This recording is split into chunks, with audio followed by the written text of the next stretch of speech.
And it says I'm live. Hello, everyone. I'm just going to wait a second really quick to see if it turns up on YouTube. And it's there. Okay. So, hello to this week's live stream. I see Ange is here. Hi. And just as we're starting, my cat. Last week you couldn't hear it. Let me see.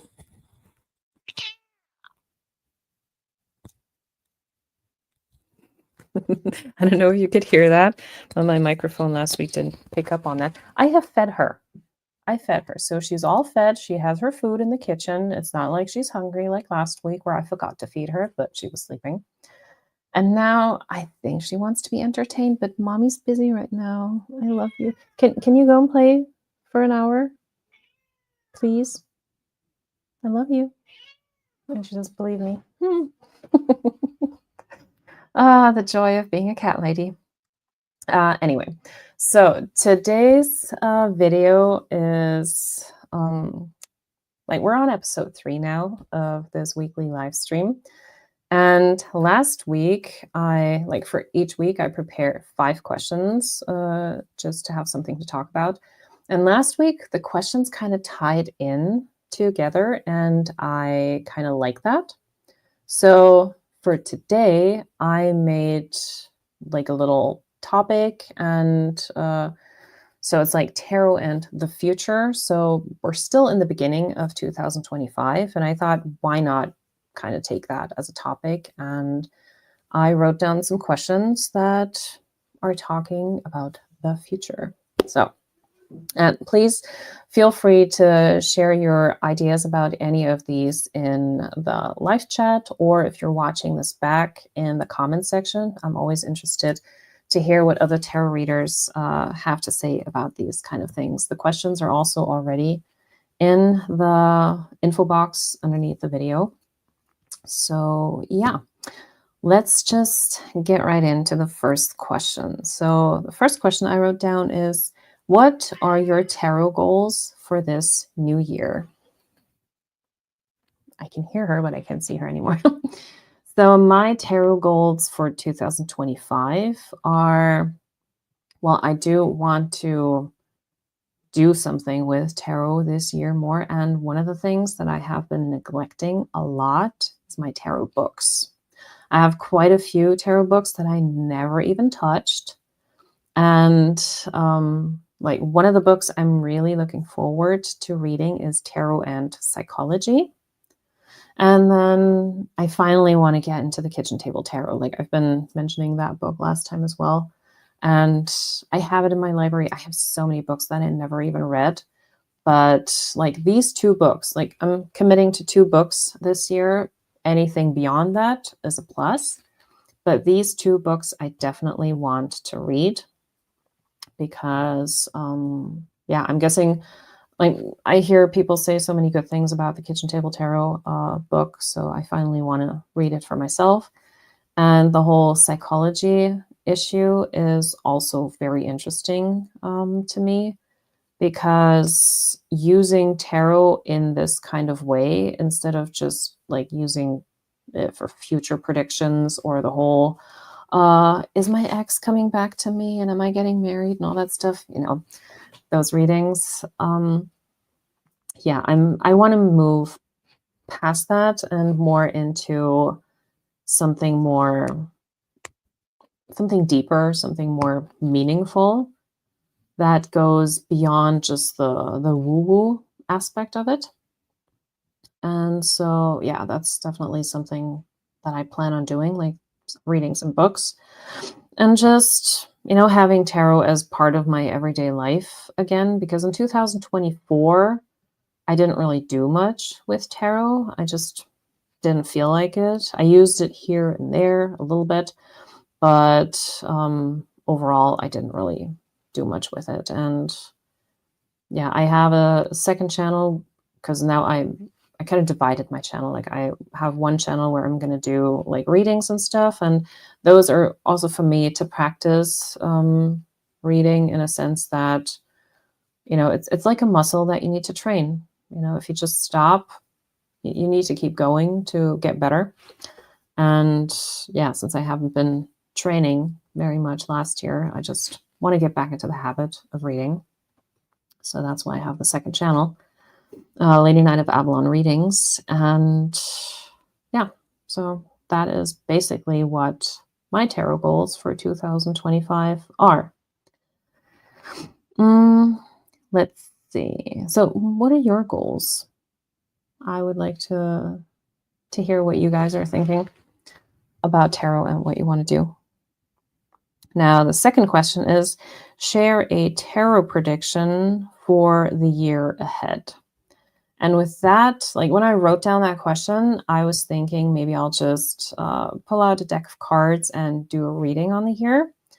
But I thought, okay, I've already done that on my second channel where I was doing the year ahead reading, and I split it up into one reading per month. So I have like 12 videos on my channel, my other channel, about the year 2025 for the collective.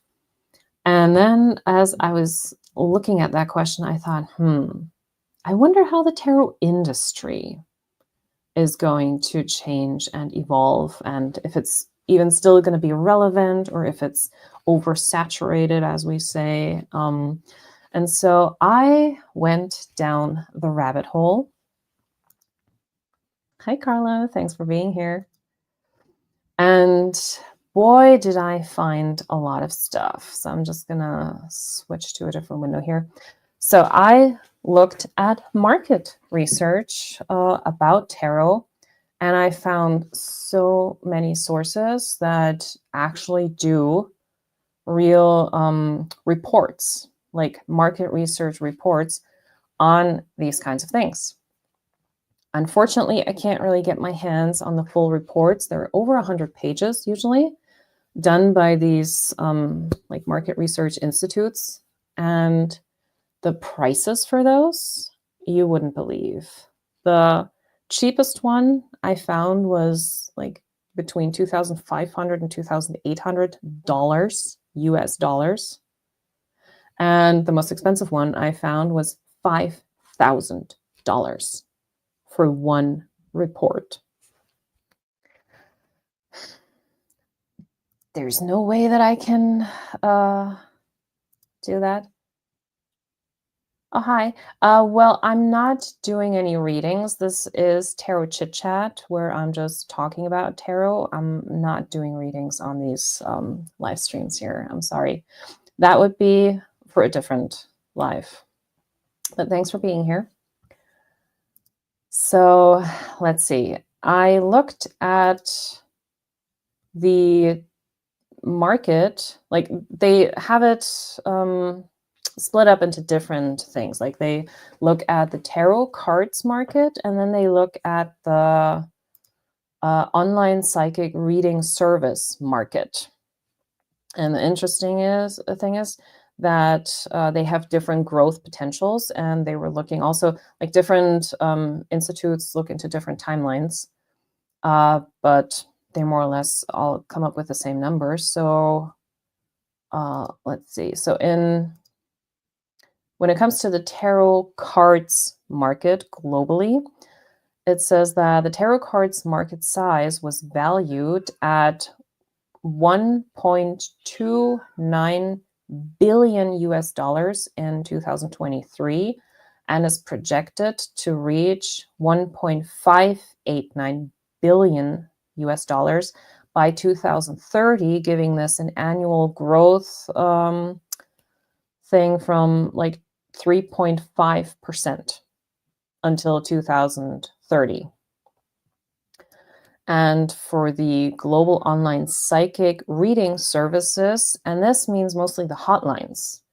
Like for this, I don't think they're even counting in Etsy, Ko-fi, private websites and things like that. This is more like the hotlines, like Keen and whatever else, they're like Purple Ocean, whatever.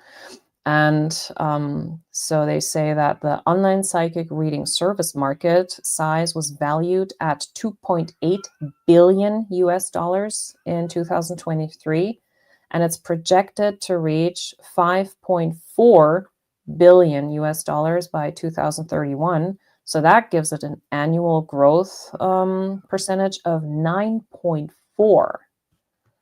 And yeah, there's like so many websites, or like one here I have, like just the tarot cards market between 2022 and 2026 had an accelerated growth rate of 3.1%.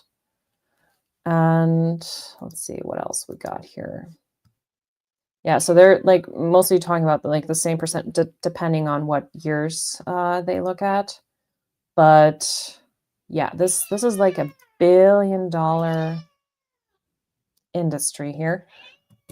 Yes, I hear you.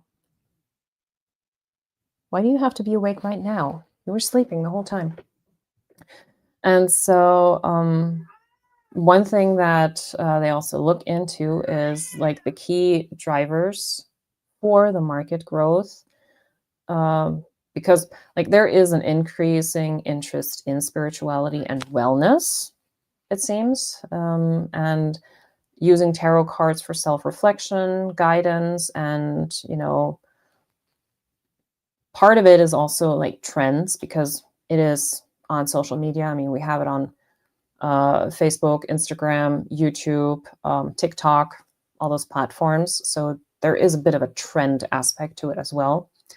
And also one driving factor in a lot of this was also what happened in 2020 worldwide.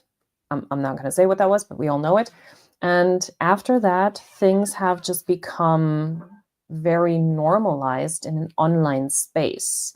So before that, people were used to like on the hotlines, even that is a kind of face-to-face thing where you really talk to the person, and you have those conversations, and you pay for the minutes and whatever, or you would go to an actual metaphysical shop, have your readings there. But ever since 2020, the online stuff has skyrocketed. And now it's like very normal to consume these things online and to get readings, like to purchase them, for example, on Etsy or on websites of readers. And they do the reading. You send your question in through an email or whatever form, and then they do the reading. They either send you a PDF or they send you a video or a link to the video, and it's not the personal connection anymore. That has changed. But the increase in people wanting readings was also because there was a lot of uncertainty in that time. People had questions. People were desperate for answers. And like, yeah, this whole insecurity topic and like whatever was going on in the world, whether it's job market stuff, personal development, love, you are really getting on my nerves right now. And all that. So yeah, that has just driven this whole industry up a whole notch. So let me just see what I missed in 5K. Yeah, I'm not kidding. These reports, I mean, they are really thorough. Like in those 100 to 120 pages, these are like, they are looking at everything, every single aspect in this entire thing. And like I looked through the table of content of one of those reports, and they really go through everything. And they look at like cards distributing and how people read it, and like who is selling them. Like they look at the different distributors and like all these things. Like it's really, really thorough. Okay, people saying hello to each other. Wow, yeah, it's a lot. And now my cat is scratching her box out of spite.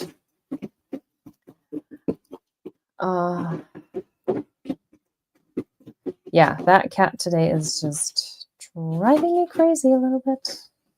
I love her, but I don't know. Why does this have to happen now? Like the entire day was so good. No. Yeah, but like this whole thing, like I'm I'm just at the starting point of reading through all these sources. Like I found many of those websites that offer these reports. Some even have like some graphics to show the growth and all that stuff. And I mean, maybe I'll just do an entire video of that once I, review all that stuff, because it's really interesting. And it also, like in terms of where the tarot trends are going, it kind of showed that, I already closed that side. So the, besides just the growth rate that is expected per year, it also says that between 52 and 55% of that growth is coming from the APAC region, which is the Asia Pacific region, which is everything from, I believe, like Afghanistan all the way to Japan, all the way on the other side, and like top to bottom, all the way from like Russia down to India, and even like Fiji and Australia. All of that is included. And so that region will have a massive growth coming up, because it seems that people are now getting more and more interested in tarot, also due to, YouTube and social media and all of that. So it will be really interesting to see if that also influences the kind of things that we will get, like different decks or books, how people use tarot in other cultures and countries, and if that can give us new insights, new influences. So I'm really curious to see what happens with tarot in the next few years. So I'm working on creating my own special deck, and it's encouraging that people are getting into spirituality more. Yeah. And like that more is really like it's going up, because with that growth rate, and especially consuming readings, I mean, that is almost 3 times more than just the tarot decks. And yeah, people are looking for a more holistic life and more spiritual life. And I guess what happened in 2020 was also a catalyst for that, because suddenly we were confronted with our own mortality. And in those moments, especially when fear is involved, people look for other things. And in a lot of cases, they turn to spirituality, whether it's, like church or like, what's the word? We call it the woo, the esoteric stuff, the occult, all of that, like whatever it is. But people are wired in the kind of way that when something happens, we are looking for help elsewhere. Like we have to find some hope in something, because it's just who we are as people. And I think it is definitely interesting to see what happens. I can't come to the phone right now. I'm sorry. Like, what's going on?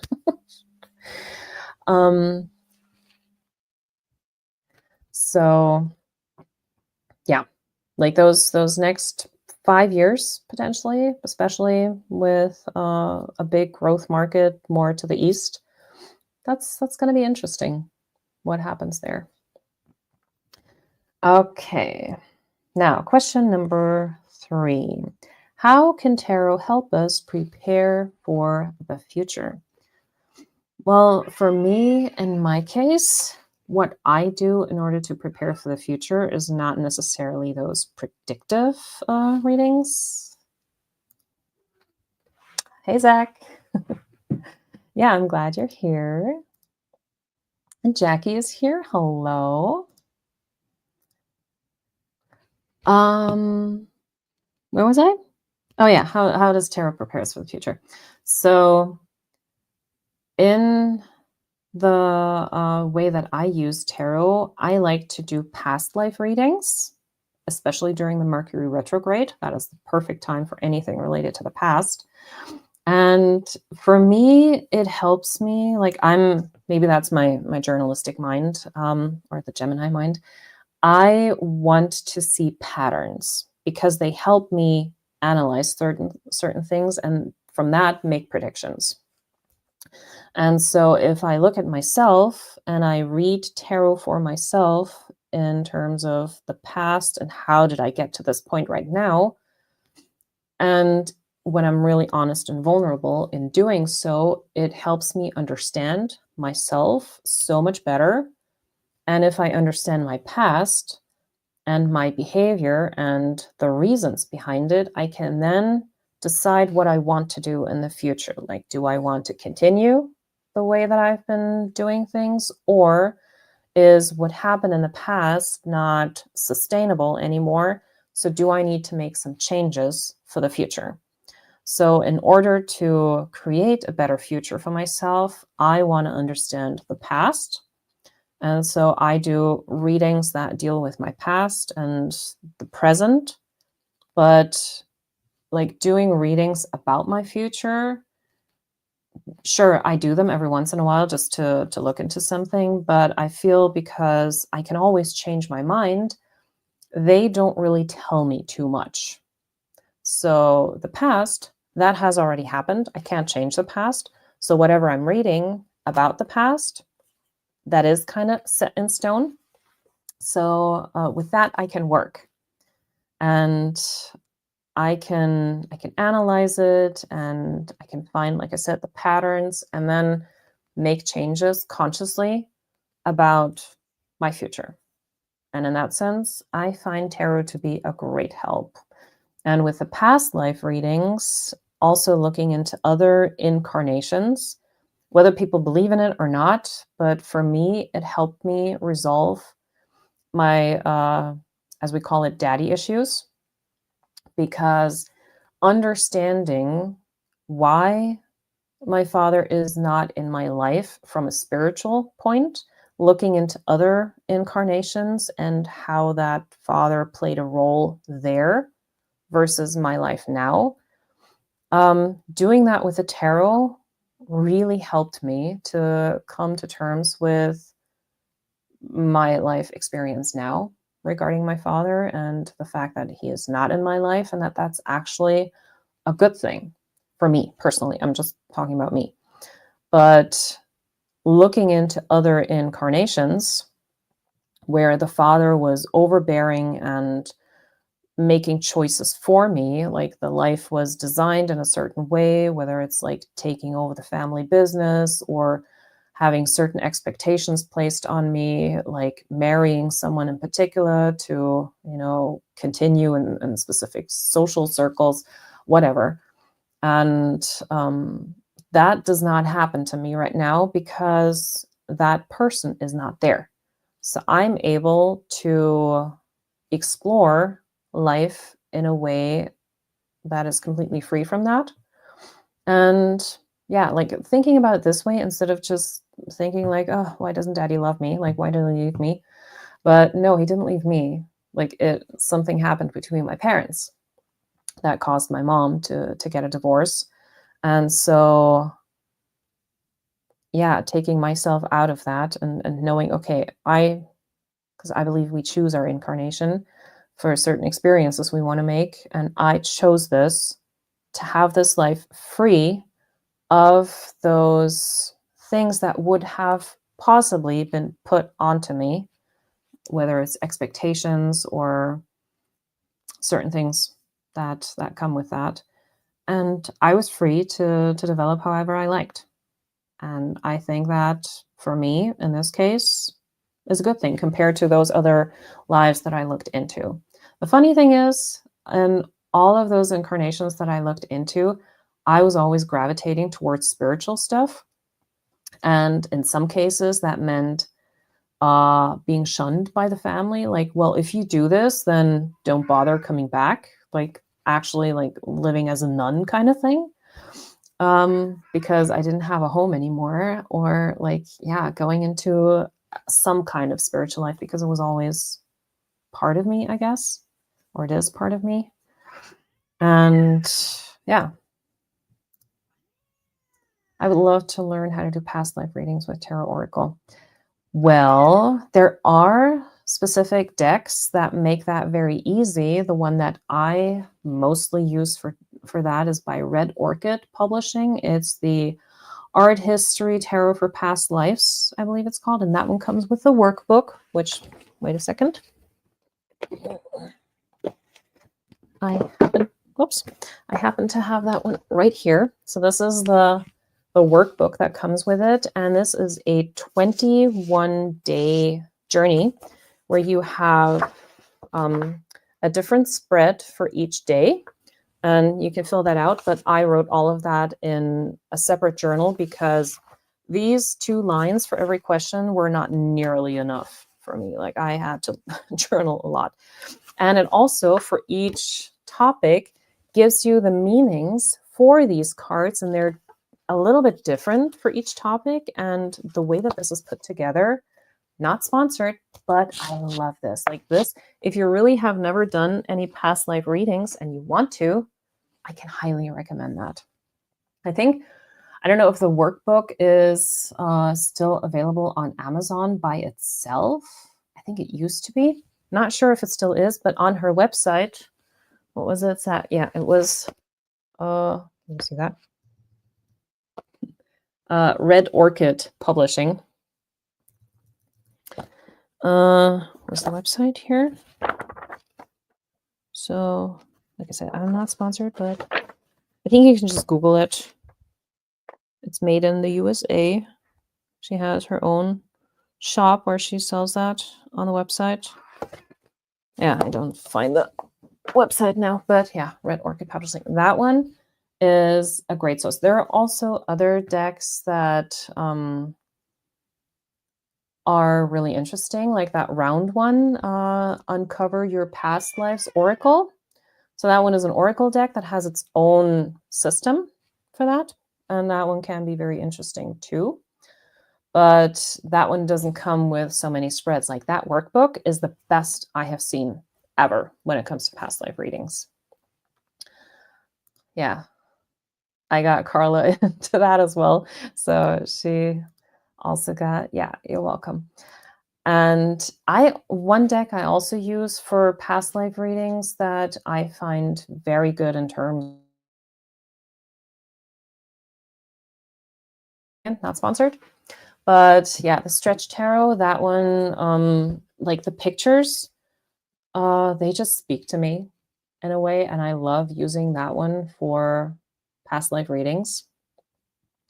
And do I have any other one? I do have that Oracle deck by She Who Shall Not Be Named. That one, it kind of, I mean, it's very limited with the 44 cards. So anything that has like a bigger number of cards. And also one thing that I just recently got specifically for past life readings, and I haven't even tried this yet. I just found this on Amazon. The True Crime Oracle cards. Like, this is by a publisher I haven't even heard of. It says manufacturer is Empath Soul. I don't know. I have 2 Oracle decks from them on Amazon. And this one has, especially when you have an untimely death or something. I haven't even, they're still new. So they have cards like home, homicide, inside, faked death, crime of passion, family, mind control. There's also stuff about like insurance and whatever, but you can adapt this to like legal proceedings, to whatever time period you're living in, like caregivers or celebrities. Like, even if this is a modern picture, but each time always has famous people, which we would call celebrities, I guess, or like even places like tunnel or whatever. So I want to include this deck into my She Who Shall Be Unarmed. Yeah, She Who Shall Not. I think we know who I'm talking about, right? The one who turned her back on us with all her angel and oracle stuff and then went to Christianity. Nothing wrong with Christianity. It's just the way that he cheated it. But yeah, this one I want to try and use for past life readings if something comes up in a sense that, because I've had one reading that I did for myself where it turns out that I did not find my death in a natural way, but that I was actually betrayed and unalived in that way. And it would be interesting to use something like that for that. So there's different ways, unnamed. Oh, okay. Different ways that you can do past life readings. You can do it with tarot, with oracle. It's just it's a bit of trial and error, I guess. But the one thing that really helps me a lot is journaling, like always writing down the cards and also the spread that I did, which card was in which position, which deck did I use, and then to really let that sink in and just let the cards talk to me. And yeah. Oh, thanks. I guess it is still available then? Okay. And I think the deck is only available on her website. Maybe the companion book, like the little white book, was available on Amazon as well. But I think the deck was only ever available on her website. So yeah. But yeah, for past life readings, there's many different. You can even do this with a regular RWS deck. And for that, you just have to figure out maybe beforehand what certain things mean. So if you tell your cards, okay, when this card comes up, it means that. Like I even have this, it was like a very cheap RWS deck that came in some fortune pack, whatever. And they have like descriptions under the cards, like not just keywords, but descriptions. And for the court cards, they give an age range, like 20 to 25 or whatever. And then they even give like a hair color for the people. So kind of like what they do with playing cards as well. And so if you put certain rules in place and you say, okay, the Queen of Cups, you are a blonde young woman, age so-and-so. So if you tell your cards, this is what you are right now, and then you use them for the reading, then you can also like have your own system, if you will. So you can make it work even with a regular deck if you don't want to go and purchase one. Yeah, I don't think the deck is on Amazon. I think that one is really just on the website and not the like typical places where you could buy decks. Okay. Sip, sip, everyone.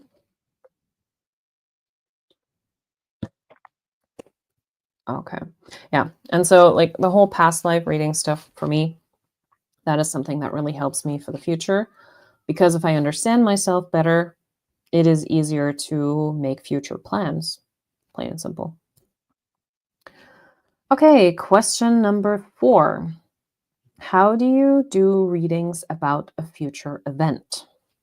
So something that I like to do is those year ahead readings that like in the, I think it's like the 12 Nights of Christmas, the 12th tide, and one night, like starting from December 25th going to January 6th, like one night equals each month, like in order in the next year. And then I look into those to see what comes up for the next year, just to get like an overview. And if I want to look into a specific event, then sometimes I would just pull 3 cards, like the typical just pulling 3 cards, sometimes just piecing the story together like that, or sometimes making a little spread where each card has a specific position. You are really bad today. You know that? Yes, you are. And yeah, so I don't really have specific spreads for the future, but I think you can always come up with spreads, and there's a lot of different spreads on the internet that you can also use. Oh, it doesn't work? Is that website gone? Does she not sell that anymore? Hmm. I think she also used to have a YouTube channel where she was talking about that stuff. So at least I was subscribed to her. So I don't know if she's gone now. Interesting.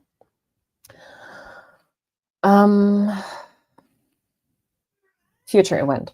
So I'm sorry, my cat is just really distracting me today. What do you want? She wants to play. Okay, in a bit. Give me some time. And what else? How would I look into a future event? Well, I've looked into like politics and stuff because for the last election, for example, in America, I was looking at like who would win, and my cards were right. And yeah, so sometimes like big events that happen in the world, sometimes I look into those and I just put like 3 cards down, basically. Sometimes if it's like very vague, I might ask for a clarifier, but I use tarot and not oracle for that.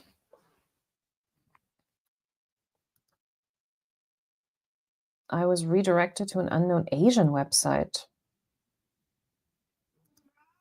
Okay. Okay, let's just look this up really quick here. Okay. Sure.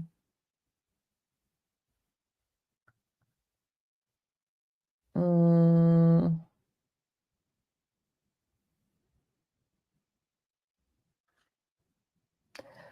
um, well, I guess the book is also sold at Barnes and Noble. The guidebook for the deck. So history tarot post twice.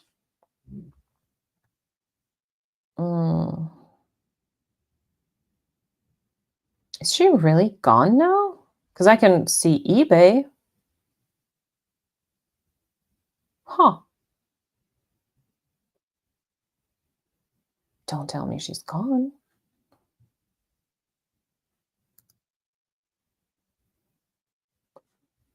Yes, I accept. So I can find the book. I can find the guidebook now. But interesting.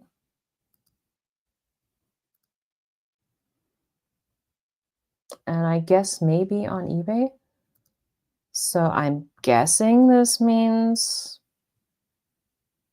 it's done? Gone? Wow. Didn't even know that. She still posts her last post was on the 10th. Okay, so you're on her Instagram. Can you check if there's like a link to a website or something? Like in link in bio kind of thing?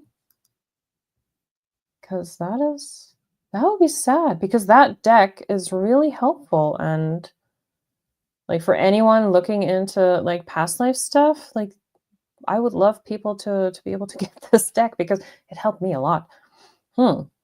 Interesting. Interesting. I guess I take good care of mine now if it's really like out of print. Wow. Huh. Okay. Moving on to my last question. What is your favorite card for future guidance? And I didn't even prepare anything. But let me get a deck. Let's figure this out together. Well, I have one in mind. I mean, I'm using the Sasha Graham deck now, the Haunted House Tarot. There is one card that is really I think that IGB isn't working and sends you to a Cambodian website. Jesus, I guess that really means we're out of business then. That is sad. Okay, let me find the card. I think anyone who knows this deck knows exactly what card I'm talking about. Any guesses? Carla? Where is it? It's probably going to be at the bottom as usual. As usual. Ah, no, here it is. This card. This is the Two of Wands, and I think this is a very good representation for the future because with the Two of Wands, we have this desire to, break out and do something, go somewhere. With a three, we're kind of putting that into action a little bit. Hanged Man. Also, yeah. But yeah, this one, I mean, even with the Ouija board, this one is so perfect. And yeah, it has this like the open window and the desire to just go out there and do something. This is like moving into the future. And for me, this is like a really hopeful card in terms of, the future, planning something and, really figuring out what it is that you like. What is your heart's desire? Where do you want to go? Like, what is on the other side of that water? Like, where does that lead to? And for that, I love this card. So the Two of Wands in general is like a very future oriented card. And in terms of guidance,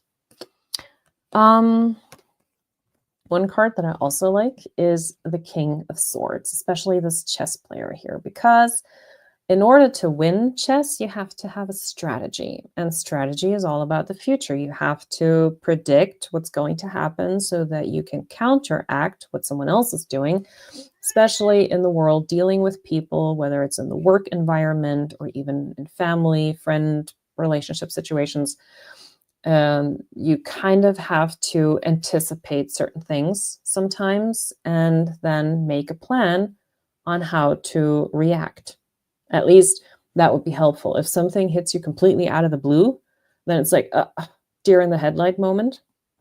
But in terms of future, if you have kind of an idea of what someone might be planning, or like in a work situation, for example, if you're paying close attention to the things that are being said in meetings,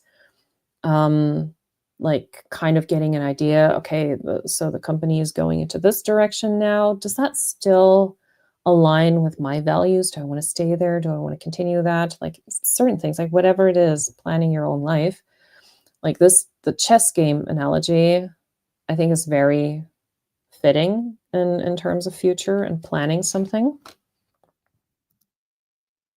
Also very High Priestess card. Yeah, I mean, the High Priestess also like the intuition, but that can also be about things from the past or present. Let's see, what else do we have? In terms of future. I got cat hair now. Well, I don't know if this is like I'm always conflicted if the Eight of Cups is a positive or not so positive card, because to me, this is always the like trying to complete the collection because there's something missing. But if we go looking for that missing part, are we necessarily going to find it, or should we be happy with the collection that we already have? Sometimes we think the grass is greener on the other side, but is it really once we get there? So with this card, like trying to move into the future, but what's waiting for us there? Like, I don't know if this is like really a hopeful card for me in terms of future. Probably not. Because for me, that card also comes with, yeah, I want to leave, but I don't know where I'm going. As opposed to the here, I'm really making plans. Like I'm trying to figure this out, and here's just I don't like it. I'm leaving. So, what else do we have in terms of future?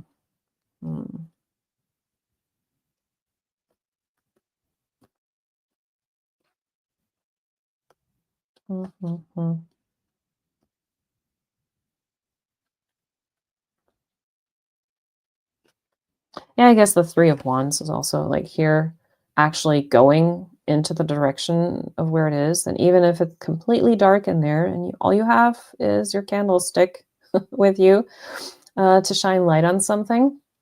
So you have to be your own light sometimes, your own guiding light. But yeah, moving into the future, doing something and finding new opportunities. And I think there was another, yeah, there was another one. Where is it? Come on, come on, come on.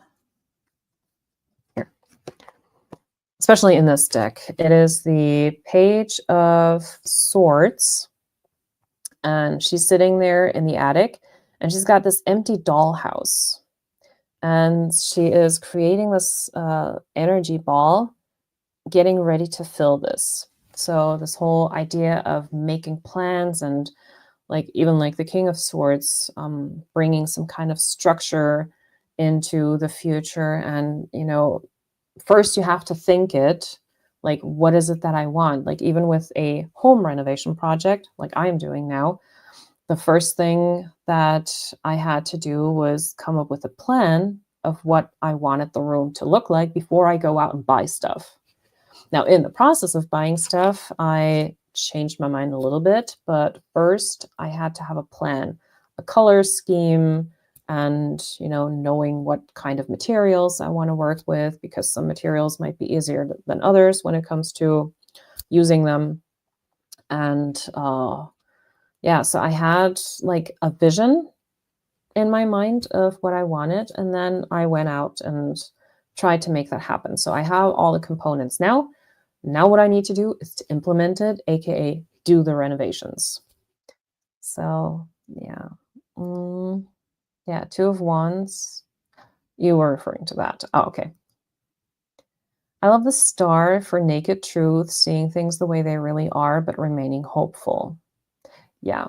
And also in the Star card, the way that I first learned it for the Tree of Life, with the Hebrew letter that is connected to that one, like on the typical tree. For the fish hook, meaning like fishing in the water, fishing for the truth. And yeah, in order to move forward, knowing the truth is important. So if you don't really know what's going on and you're like fishing blind, basically, that doesn't really help. So yeah, the Star card in terms of future does make sense. Okay. Any other cards related to the future?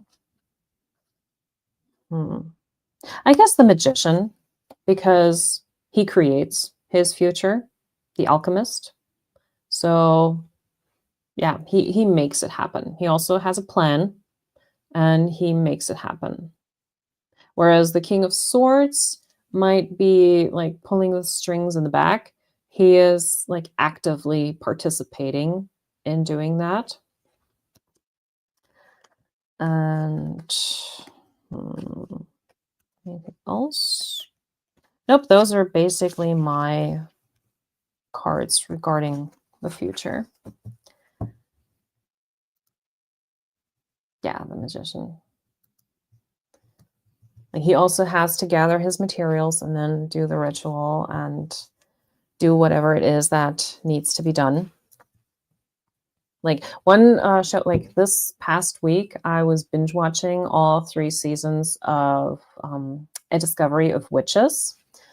And that kind of goes hand in hand with that. Like in order to use her magic, she had to learn it, and she went into the past and found a teacher, and then she learned how to use her magic and tie the knots and all that. And yeah, she had to learn from the past in order to move to the future. Same thing. Yeah. I don't know why I waited so long to watch that, but yeah, now I was able to binge the entire thing in just 1 week. And I love that at the end of it, they really gave this an ending and not just a show that wasn't renewed for another season. They really like tied up all loose ends, and there was an actual finale to it, and now the story's closed. And yeah. We have the special edition set. What's different with the special edition? I'm guessing more like interviews and outtakes and whatever, like additional information. Yeah, that show was great. And I think funny thing is, the guy who played, God, what's his name? Oh shit, I forgot. Matthew. The guy who played Matthew is also the vampire father in the movie Abigail. I think that's the same actor because I kept like after watching that show, I kept seeing some YouTube shorts about Abigail, and in that thumbnail, it showed that guy with his vampire teeth. And yeah, it is okay. Because I was like, "Oh, that's funny." So now he like his daughter. I mean, she was called Rebecca in the show. How funny that he now has another daughter somewhere and she's misbehaving, little ballerina. But yeah, I thought that was kind of funny that he played another vampire dad. Okay. Well, those were my 5 questions for this week for tarot and the future. And yeah, I will be going down that rabbit hole of the whole market research. And I know that Benabel Wynn, I haven't read it yet, but I found it in my research that she was looking into the years 2010 to 2019, how the tarot industry changed in that time. So that is something that I definitely want to read. And then I'm like going back all the way to the 80s with like researching that topic. And once I have collected enough information, I think I'm going to make a video about this because this is something that is really fun to look at because, yeah, when you know what happened in the past, then you can kind of make predictions for the future, as I said in the beginning. And yeah, I'm really interested to see what, especially the over 50% growth margin in the APAC regions is going to mean for tarot in the next 5 years, whether it's tarot cards or tarot readings, if there's going to be more readers coming out of that region or more consumers. So we'll see. Yeah. I'm going to do that. But you know me, I have to gather my facts first. And some of these websites also provide nice graphics so that I can work with that. Always love a good graphic. And yeah, I'll put something together. It will be a while before that because I'm also still doing renovations. Like this, the next part that's coming up is like the room right behind me that's in the dark right now, the living room. So putting down the new carpet that has been sitting here for over a year now, I think. But first, I had to get the evil spirit out of this place. So now I can actually do renovations. And doing the living room first is going to be easier because I don't have to change the wallpaper. It's just new carpet, rearranging the furniture a little bit. And like one wall is getting a little bit of a touch up. And then, yeah, that will be the first room that will be finished. And then it's on to the office, studio, computer room, whatever. Okay, well, that was it for this week. We're almost at the 1 hour mark. Thank you very much to everyone who was here today, and thanks to everyone who's watching this in the future. Please, if you want to answer any of the questions, they are in the description box. I would love to hear what you have to say about these kinds of things. And yeah, I hope everyone has a nice weekend, rest of your weekend, and that I will see you back here, same day, same time next week for episode 4. Okay, take good care, everyone, and I'll see you next week. Bye.